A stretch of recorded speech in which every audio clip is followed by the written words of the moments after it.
Hello बच्चों, मैं हेमंत प्रजापति आप सबका स्वागत करता हूं आपकी अपनी प्यारी सी चैनल एचपी केमिस्ट्री क्लासेस में।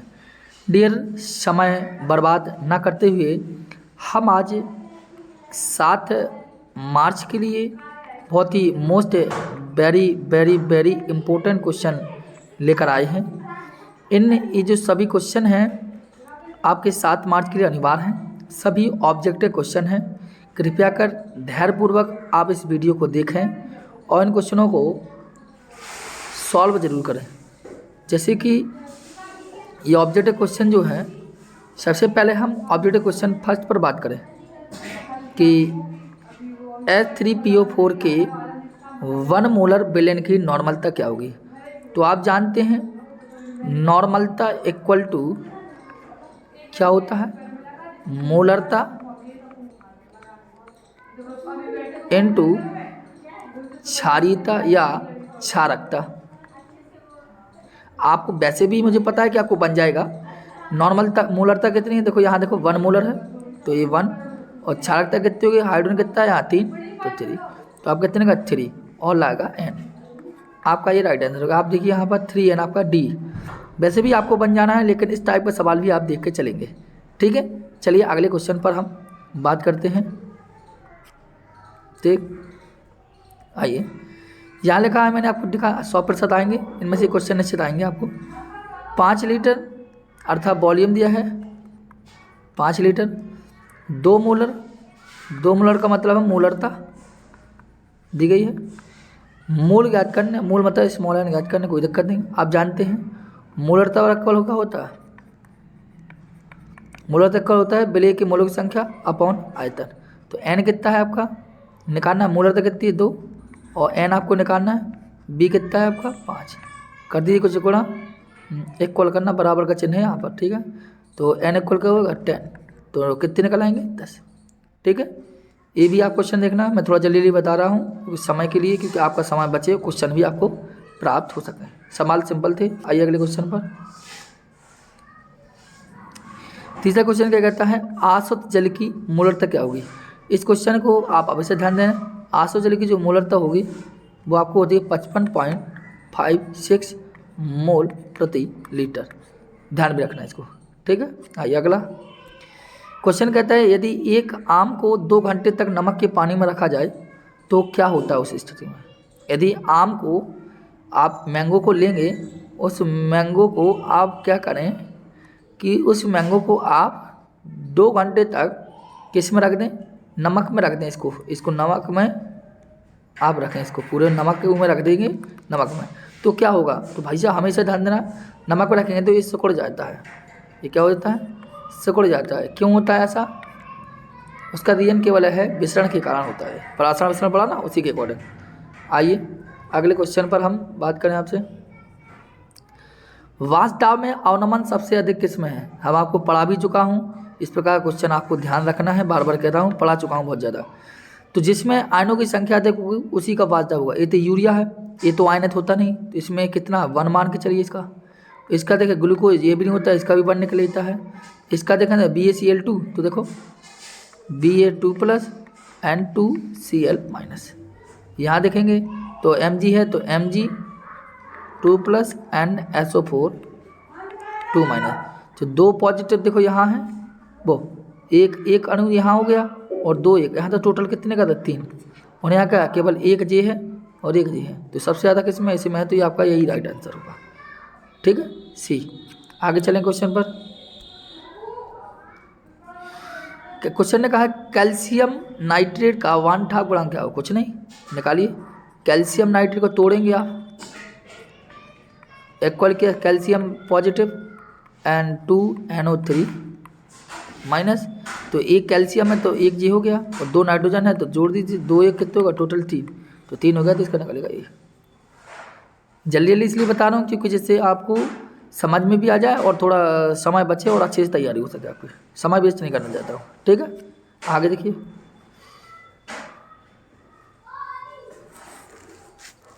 ठीक है, और देखो ये क्वेश्चन वहीं बता दूँ मैं आपको, 1 मिनट के लिए रुकना। ये क्वेश्चन मैं वहीं बता दूँ। अगर क्वेश्चन कहा था कि 80% कैल्शियम नाइट्रेट,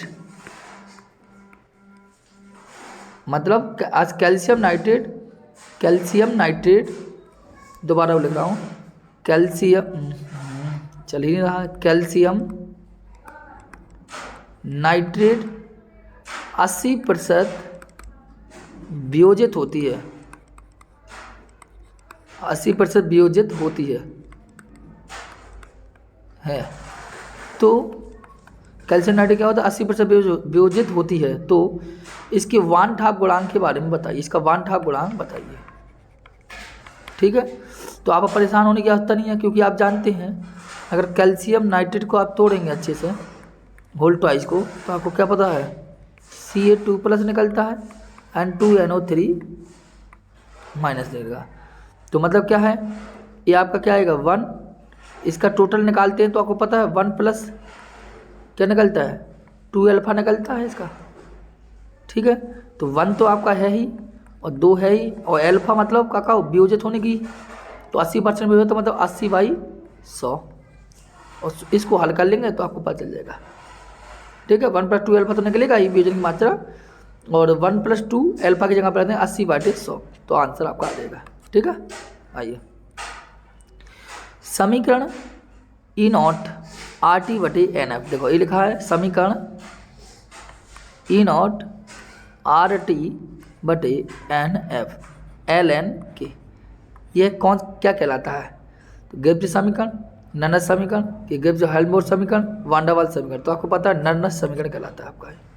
ठीक है, चलें आगे, आइए सेल स्थिरांक क्या है। सेल स्थिरांक आप जानते हैं x = क्या होगा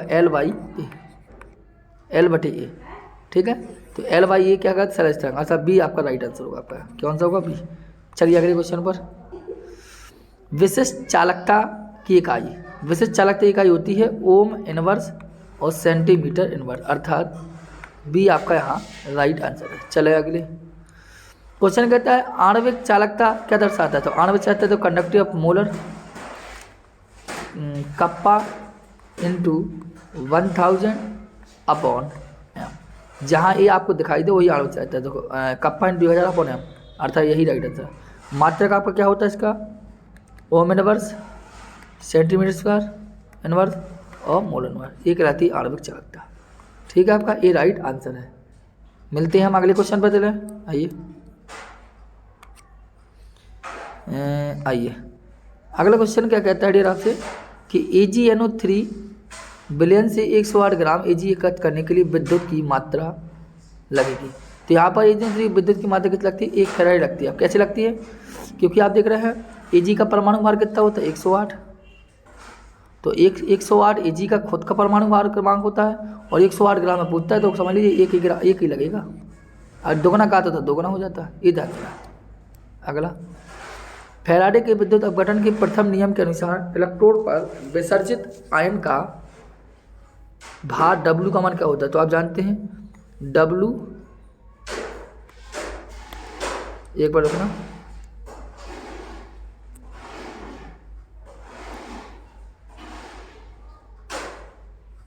आइए आप देखिए W लिखा, W समानुपाती होता है Q के, तो W = क्या होगा ZQ, ठीक, और W = ZQ की जगह पर Z और Q की जगह पर रख देते I, ठीक, ये सब जानते हैं, अर्थात यहाँ पर राइट आंसर यही होगा। ठीक है, आगे चलें,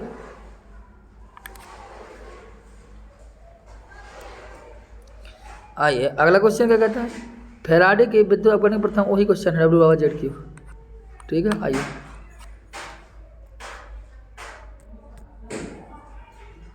चलिए क्वेश्चन क्या कहता है कि सेल अभिक्रिया Zn, सेल अभिक्रिया लिखिए, ठीक है, Zn + Cu2+ = Zn2+ + Cu का नामांकित में सही प्रदर्शन क्या है। इसका सेल निरूपण लिखेंगे तो कैसे लिखेंगे, Zn से Zn2+ गया तो Zn/Zn2+, सॉल्ट ब्रिज क्या है Cu2+/Cu, ये आपका देख लीजिए। तो ये कहाँ है आपका, अब देखिए यहाँ है आपका बी पॉइंट में, तो बी आपका राइट आंसर जगह। समझ में आ गई ना इसको, आगे चले अगले क्वेश्चन में बात करें हम, बड़ा डिस्टर्ब हो रहा है आज।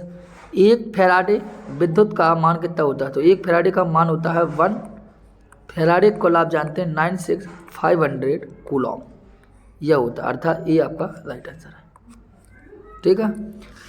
Fe2+ से Fe, Sn2+ से Sn के लिए E नॉट का मान इतना दिया, देखो कोई दिक्कत नहीं। तो इसके लिए एम हमने कहा था, देखो E cathode E M F ज्ञात करना है, तो इक्वल होता है E cathode minus E anode. और कैथोड वही होता है जो अधिक होता है, एनोड वही होता है जो कम होता है। तो यहाँ अधिक कौन है आप देख लीजिए, एक दिया है 0, एक दिया है आपका 0.44 माइनस का, एक दिया माइनस का 0.14, जो अधिक है वही कैथोड। तो यहाँ 0.4 है, यहाँ 0.4, अधिक कौन है 0.4, तो यहाँ रख लीजिए अधिक क्या होगा 0.4 है ये, और 0.1 है, लेकिन माइनस का है क्या है ये आपका, एक मिनट रुको ना थोड़ा, चलिए थोड़ा डिस्टर्ब होगा। तो देखो वही क्वेश्चन है आप आगे था, तो जो अधिक होगा वही कैथोड होगा। तो अधिक कौन है आप देखिए 0.44, तो 0.44 को रखेंगे यहाँ पर 0.44, लेकिन कैसे माइनस का, और एक माइनस पहले से है, और माइनस का 0.14, नीचे आपको हल करेंगे आपका माइनस का 0.30, मतलब यहाँ पर कहा जाएगा 0.44 माइनस प्लस, जो माइनस है और जो प्लस होगा 0.14। ठीक है, इस आपका 0 हो गया, 4 में 3 का 3 हो गया, आपका आ जाएगा 0.30 वोल्ट। इसको हल कर लेना। ठीक है, आइए वही क्वेश्चन फिर आ गया, रिपीटिंग हो गया क्वेश्चन। चलिए आइए, अब देखो यहाँ क्वेश्चन ने कहा 3 एम्पियर, मतलब आई इक्वल कितना है 3 एम्पियर, 50 मिनट टी इक्वलिटी का टाइमिंग है वो 50 मिनट, 60 को गुणा कर दो सेकंड बन जाएगा, और 1.8 ग्राम डब्लू दिया है, 1.8 ग्राम। धातु का तुल्यांकी भार क्या होगा, ई ज्ञात करना है क्वेश्चन में, कोई दिक्कत नहीं। देखो सूत्र क्या होता है, डब्लू बराबर जेड बटे ई बटे, डब्लू बराबर होता है ई बटे 96,500 इंटू आई टी। तो डब्लू आपका दिया 1.8 रख देंगे, ई आपको निकालना है 6,500 दिया गया, आई दिया गया, टी दिया गया, इन सबको रख लेंगे, आप हल कर लेंगे तो इसका मान आएगा आपका 19.3। ठीक है, इसको आप हल कर लेगा। चलिए ये आ जाएगा आपका आंसर। फैराडे की विमा क्या है, एक फैराडे इक्वल क्या होता है आप जानते हैं 96,500 कूलाम। तो कूलाम पीछे लगा, इसका मतलब फैराडे की विमा क्या होती है, कूलाम होती है। चलिए अगले क्वेश्चन पर, सेल स्थिरांक की इकाई क्या है, सेल स्थिरांक की इकाई क्या है, तो आप जानते हैं सेल स्थिरांक की इकाई क्या होगी, आप खुद जाएंगे अच्छे से। आई भाई थोड़ा डिस्टर्ब हुआ था, उसके लिए खेद है। चलिए इस क्वेश्चन को आप कर भी सकते हैं। ठीक है, अगले हम क्वेश्चन पर चलते हैं। सेल स्थिरांक की इकाई पूछा उसने, क्लियर है। अब आइए अगला क्वेश्चन आपसे क्या कह रहा है उसको थोड़ा समझ लें। ठीक है, क्वेश्चन आपको ज़्यादा मिल जाएंगे तो आप अच्छे से कर सकते हो। क्वेश्चन कहता है लेड संचायक बैटरी, आपको पता है लेड संचायक वो, तो एक क्वेश्चन जरूर आप बोर्ड एग्जाम के लिए करके जाएंगे। सीसा संचायक सेल, सीसा संचायक सेल के लिए आप ये मतलब सीसा संचायक सेल आपका लिखा है फेयर में, उसको अच्छे से याद करके जाना, सीसा संचायक सेल। ठीक है, क्वेश्चन 20 का है आपका, यहाँ से लेड संचायक बैटरी को आवेशित करने में क्या होता है, तो H2SO4 यहाँ पर पुनः उत्पन्न होता है, इस बात ध्यान देना, 20 का ही राइट आंसर आपका। शुष्क सेल का विभव क्या होता है, तो शुष्क सेल का जो विभव है वो आपका 1.5 होता है, कितना होता है 1.5 वोल्ट। आइए एक मोल इलेक्ट्रॉन पर जो आवेश होता है, तो एक मोल इलेक्ट्रॉन पर आवेश होता है 1.602 10⁻19 और अवोगाद्रो संख्या सहित होता है। ठीक है, और इन्हीं दोनों का गुणा होता है जब आपका आता है 96,500 कूलाम। इस बार यही फैराडे ने तय करते, जब इन दोनों का मल्टीप्लिकेशन होता है तो लगभग तमान आता है। ठीक है, बार बार परेशान ना होना बच्चे, इस सभी जो दे रहा हूँ मैं आपके लिए समय बचाने के प्रयास में हूँ, इसी जरिए क्वेश्चन प्रोवाइड हो जाए, ये अनिवार्य है मेरे लिए। ठीक है, किसी अभिक्रिया का 298 केल्विन पर दर नियतांक क्या है 302 और 300 केल्विन पर दर नियतांक बताइए। तुमको K1 दिया है उसने, देने मतलब K1, 3 शर्मा 2 10 की पावर माइनस की 3। उन्होंने पूछा K2 क्वेश्चन मार्क, तो कोई दिक्कत नहीं है। ऐसे सवालों को ताप गुणांक से लगाते हैं, तो ताप गुणांक इक्वल टू क्या हो जाता है आपको पता होना चाहिए, K2 बटे K1। ताप गुणांक का मतलब क्या होता है, ताप गुणांक प्रत्येक चीज़ का इसका मानने होता है 2 मान के चलते, और K2 बटे K1। तो ठीक है, तो K2 बटे K1, तो 2 आप ताप गुणांक होता ही है, तो 2 के इक्वल 2 जब हल करते हैं तो 2 रखते हैं, तो 2 इक्वल टू K क्या है आप K2 निकालना है, और K1 कितना है 3.2 10 की पावर माइनस की 3। तो 32 दूनी 64, 6 शर्मा 4 10 की पावर 3 आ जाएगा। ठीक है, इसको देख लेना अच्छे से। आइए अगले क्वेश्चन पर। शून्य कोटि अभिक्रिया के लिए दर स्थिरांक क्या होता है, आप सब जानते हैं मोल प्रति लीटर प्रति सेकंड, ये होता है आपका। ठीक है, इसको आप हल कर लेंगे। अगले क्वेश्चन की बात करें हम, एक प्रथम कोटि अभिक्रिया का अर्धायु काल 430 है। ठीक है, दर निर्धारण क्या होगा, K ज्ञात करना है, क्वेश्चन मार्क आप जानते हैं। K इक्वल फॉर्म लगाएंगे 0.693 बटे T हाफ। तो K आपका निकालना है, K निकालना है, तो 0.693 0.693 अपॉन 430 रख देंगे, जब भाग देंगे तो इसको मान आएगा 1.61 10 पावर 3 सेकंड। ठीक है, आइए अगले क्वेश्चन पर। एथिल एसीटेट का मतलब एसिड तो उत्पन्न जल अपघटन अभिक्रिया क्या ठीक होती है, तो एथिल एसिड क्या आप जानते हो, CH3COO C2H5। जल अपघटन का आना मतलब जल से क्रिया कराइए, तो आप जानते हैं CH3COOH बनता है, और प्लस में C2H5OH बनता है OH। ठीक है, इस बात ध्यान देना। तो वो कहते हैं ऐसी कौन सी किस अभिक्रिया का उदाहरण है, तो एथिल यहाँ पर जल लगा है, तो जल पर अभिक्रिया के अभिकारक की सांद्रता को प्रभावित नहीं करती है, इसलिए यहाँ पर केवल एथिल एसिड एक अभिकारक रहेगा। तो यहाँ पर आप अभिक्रिया की कोटि कितनी होगी, 1 होगी। जल अभिकारक की सांद्रता को प्रभावित नहीं करता है, केवल यहाँ पर एक अभिकारक माना जाएगा, तो एक केवल अभिक्रिया की कोटि क्या होगी, 1 होगी। अगला देखें, आगे देखिए कि किसी अभिक्रिया की अणु संख्या नहीं हो सकता। अभिक्रिया की अणु संख्या का मतलब है अभिक्रिया की आणविकता, तो अभिक्रिया की आणविकता नहीं हो सकती क्या मतलब है, तो अभिक्रिया की आणविकता 1 हो सकती, 2 हो सकती, 3 4 5 6 कुछ भी हो सकती, लेकिन हाफ वगैरह नहीं होगी, 0.5 नहीं होगी। ठीक है, इधर देना। अगले क्वेश्चन बात करता हूँ। आइए, यदि अभिक्रिया की दर स्थिरांक के बराबर हो, तो अभिक्रिया की दर मतलब दर R और दर स्थिरांक के बराबर अर्थात K दोनों बराबर हो, तो यह तब हो सकता है जब अभिकारक पर 0 हो। अभिकारक 0 का मतलब है अभिक्रिया कोटि क्या होगी, 0 होगी। इस बात को आपका ध्यान है, R equal to K A पर पावर 0 होगी। ठीक, जब दोनों बराबर हो जाएंगे। अभिक्रिया की दहली ऊर्जा होती है, तो अभिक्रिया दहली ऊर्जा होती है सक्रिय ऊर्जा और अभिकारक अणुओं की सामान्य ऊर्जा का योग कहलाती है दहली ऊर्जा। ठीक है, आगे चलिए। क्वेश्चन कहता है संक्रमण धातु का विशेष गुण नहीं है। संक्रमण धातु का क्या विशेष गुण नहीं है, तो देखो प्रतिचुंबकीय इसका विशेष गुण नहीं है। इस बात को आप ध्यान देना, यही आपका राइट आंसर है, बाकी सब सही है। संकुल CuNH3 का होल 4 SO4 जल में विलयन होगा। जो कोष्टक में होता है वो जल में वियुक्त नहीं होता, केवल कोष्टक के बाहर जो कुछ होता है वही वियुक्त है। बाहर क्या SO4 है, तो यहाँ पर केवल SO4 का होगा। अगले क्वेश्चन बात करते हैं। क्वेश्चन कहता है EDTA में दाता परमाणु होते हैं, तो EDTA जो है आपका इसमें 2 नाइट्रोजन और 4 ऑक्सीजन देते हैं, आपका यही राइट आंसर आपका होगा। आइए अगले क्वेश्चन पर। क्वेश्चन कहता है CrH2 का होल से 3+ संकुल आयन में Cr की समन्वय संख्या क्या है, तो Cr की समन्वय संख्या का अर्थ देखो H2 का एक दंतो लेगन और 6 है, तो इसकी समन्वय संख्या कितनी निकलेगी, 6। आइए अगले क्वेश्चन पर बात करें। ठीक है, यहाँ क्वेश्चन लिखा प्लेटिनम की ऑक्सीजन संख्या निकालेंगे, तो प्लेटिनम की संख्या देखो ऑक्सीजन कितनी निकलेगी, यहाँ 4 निकलेगी, आप निकाल के भी देख लेना। आगे चलते हैं। K3CrC2O4 को बोलते हैं Cr की समन्वय संख्या। देखो C2O4 क्या है, 2 दंतो लेकिन 2 गुणा 3 जो बोले 6, तो आपका 6 निकल रहा है एक तो। और क्रोमियम की ऑक्सीजन संख्या याद करें तो +3 निकलेगा, ये राइट आंसर का निकाल सकते हैं। समय वेस्ट नहीं करना, क्वेश्चन पहुँचाना चाहता हूँ जितने ज़्यादा आपके साथ पहुँचा। निम्न में से संक्रमण धातु के लिए क्या सत्य नहीं है, इनकी गलनांक उत्तरांक उच्च होते हैं। संक्रमण भैया होते हैं, ये सत्य है। ये परिवर्ती संयोजकता नहीं दर्शाते, यही सत्य, यही गलत है। परिवर्ती संयोजकता दर्शाते हैं और असत्य पूछा।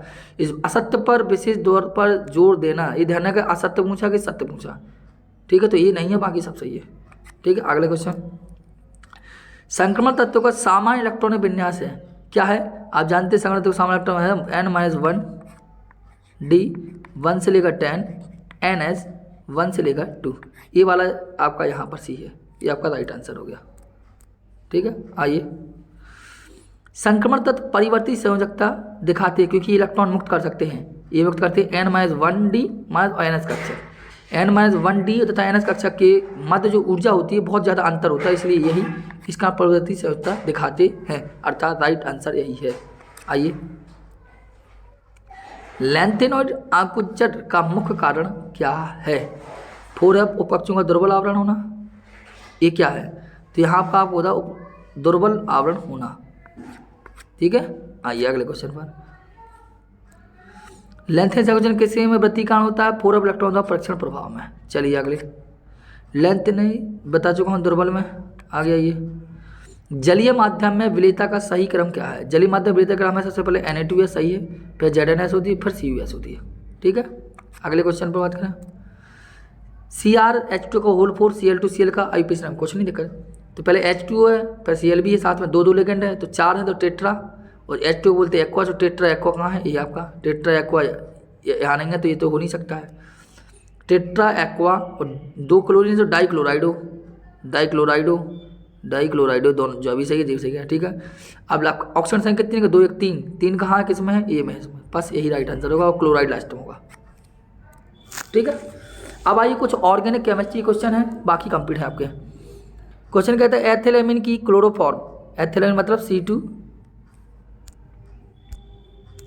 एक मिनट सॉरी,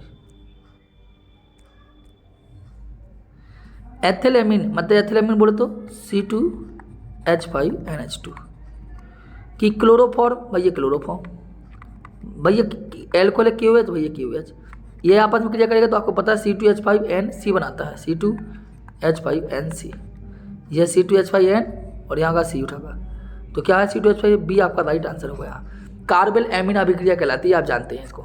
आइए, क्लोरोफॉर्म निम्न के साथ समूह बनता है, तो एसीटोन के साथ क्लोरोफॉर्म की जो क्रिया करते हैं और क्लोरीटोन बनता है वह समूह के कार्य करता है, इसलिए ये राइट आंसर होगा।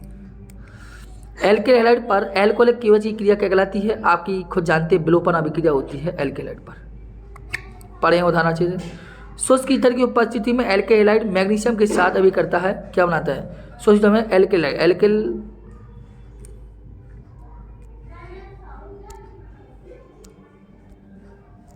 आया, एल्केल हैलाइड मतलब RX, इसकी मैग्नीशियम धातु किसके ऊपर है? शुष्क ईथर, ठीक है। तो ये बन जाता है RMgX, ग्रेगनार्ड अभिकर्मक बनता है, बी राइट आंसर होगा, ठीक है। आइए, आयोडोफॉर्म का उपयोग एंटीसेप्टिक के रूप में किया जाता है, ये तो कौन सी दिक्कत नहीं है। आइए अगला, यहाँ देखो CH3 का होता है CbRH2O और COH बनता है, ये कौन प्रकार की अभिक्रिया है? वो कहता है विलोपन है, मुक्तिमूलक है, प्रतिस्थापन विस्थापन है।